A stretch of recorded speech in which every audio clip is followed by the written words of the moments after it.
Pesta Kesenian Bali PKB ke-42 yang rencananya digelar dari 13 Juni sampai 11 Juli 2020 dipastikan ditiadakan. Alasannya rentang waktu pelaksanaan PKB sangat dekat dengan batas waktu masa tanggap darurat nasional atas penyebaran COVID-19 yakni 29 Mei 2020. Dampaknya persiapan untuk pelaksanaan PKB tidak bisa berjalan secara optimal. Peniadaan PKB tahun 2020 ini telah sesuai dengan surat keputusan Gubernur Bali nomor 430/3287 disebut tentang pemberitahuan penyelenggaraan PKB ke-42 tahun 2020 ditiadakan. Seniman drama gong asal Gianyar Iwayan Sugita mengaku kecewa terhadap keputusan Pemprov Bali tentang peniadaan PKB ke-42 tahun ini. Terlebih lagi peniadaan PKB ini merupakan kali pertama dalam sejarah PKB.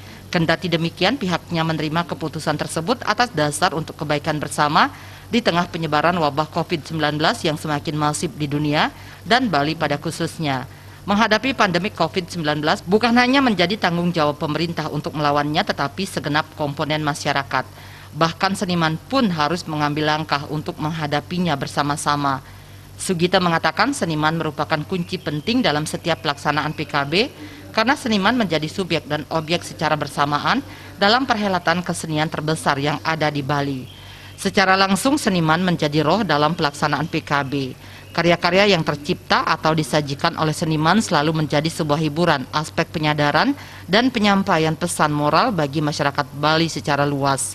Bahkan dalam karya-karya atau sajian yang dibawakan seniman, terdapat berbagai macam akumulasi dari aspirasi masyarakat yang diserap dari berbagai macam sumber terkait kebijakan-kebijakan pemerintah dalam kondisi tersebut atau bahkan mengandung sanjungan dan apresiasi besar terhadap prestasi pemerintah.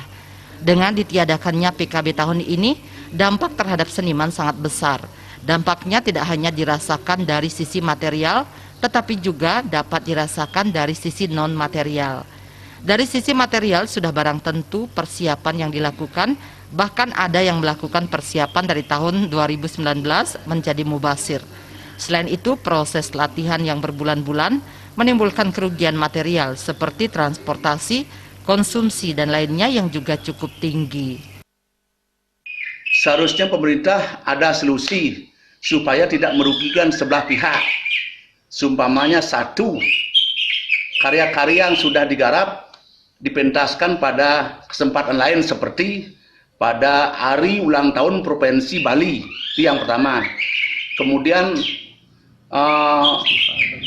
ataukah kita kaji kembali tentang pelaksanaan PKB untuk tahun berikutnya. Kita di provinsi 2 tahun sekali, di kabupaten setahun sekali untuk mencari kualitas yang bagus. Maestro seniman dalang Imade Sidia mendukung keputusan Gubernur Bali yang telah meniadakan PKB tahun 2020 di tengah wabah pandemi COVID-19. Langkah ini dinilai sangat baik untuk melindungi seluruh masyarakat Bali agar tidak terpapar virus corona. Terlebih lagi berbagai negara telah membatalkan event-event besarnya. Pihaknya mengaku ada 6 event yang sudah terjadwal dan lawatan ke Australia dan Taiwan dibatalkan sebagai dampak COVID-19 ini. Ini dibatalkan ya karena memang adanya wabah virus corona atau COVID-19 ini. Bagi tiang sebagai seniman memang kita harus melihat kepentingan yang lebih banyak atau kepentingan yang lebih bisa membuat orang banyak itu adalah aman gitu. Karena niko sebenarnya karena niko juga himbauan dari Pak Presiden, dan ini bukan hanya di Indonesia tapi niki di seluruh dunia ya, sekian negara sudah banyak membatalkan atau memundurkan kegiatan-kegiatan yang besar. Bagi tiang selaku seniman, tiang pun sekitar 6 acara tiang yang agak besar juga dibatalkan. Dalam situasi seperti ini, semua pihak harus melihat hal yang lebih penting demi menjaga ancaman jiwa yang ada dalam diri sendiri dan bagi orang lain, karena hal seperti wabah penyakit tidak dapat diprediksi. Agung